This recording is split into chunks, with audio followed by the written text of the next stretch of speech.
पास सबसे ज्यादा कीमती कुछ है तो वो आपके अश्रु हैं, और वे यदि ठाकुर जी के भाव के प्रति अगर प्रकट हो रहे हैं तो मैं ऐसा कहता हूं कि आप ठाकुर जी को इससे बड़ा कुछ दे ही नहीं सकते हो।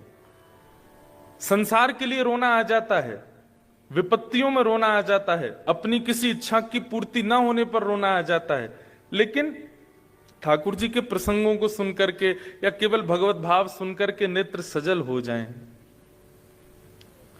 ये सामान्य बात नहीं है। श्री चैतन्य महाप्रभु अपने समस्त शिष्य परिकर के साथ कहीं जा रहे थे तो बीच में कहीं कथा चल रही थी। महाप्रभु जी का नियम था कहीं भी सत्संग होता था तो थोड़ी देर रुकते थे।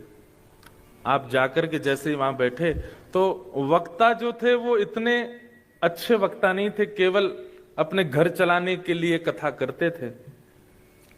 ना उनका अध्ययन इतना अच्छा था, ना उनकी वाणी इतनी ज्यादा मधुर थी।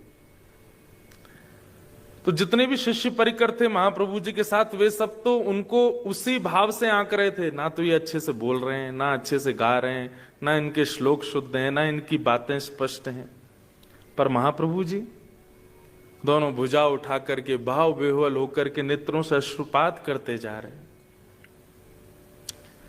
जब कथा विश्राम हुई, वे वापस लौटे तो कुछ शिष्यों ने पूछा कि उस कथा में हम लोग गए थे, वहां ना तो भाव था, ना विद्वत्ता थी, ना ज्ञान था, ना वक्तव्य था। क्षमा करें, आप इतने भाव में विभोर होकर के उस कथा में कैसे रस ले रहे थे? महाप्रभु जी कहते हैं, तुम लोग वक्ता को परखने गए थे, तुम ये जानने देखने गए थे कि वो कितना विद्वान है, कितना जानता है, क्या बोलता है, क्या नहीं बोलता है, ये सब करने के लिए कथा में गए थे।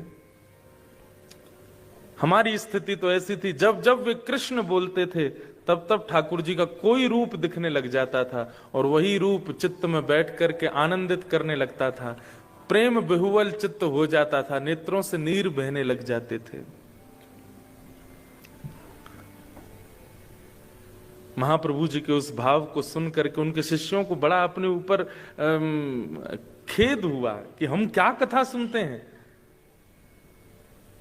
पूरी कथा नहीं, कथा में केवल कृष्ण नाम सुनकर के महाप्रभु जी को भावावेश हो जाता था। हमारे गुजरात के प्रसिद्ध कथा वक्ता पूज्य श्री मुरारी बापू एक बार अपनी कथा में कह रहे थे कि अगर कथा सुनते सुनते नेत्र सजल होते हो तो समझना कृष्ण ने तुमको छुआ है, कृष्ण तुमको स्पर्श कर रहे हैं।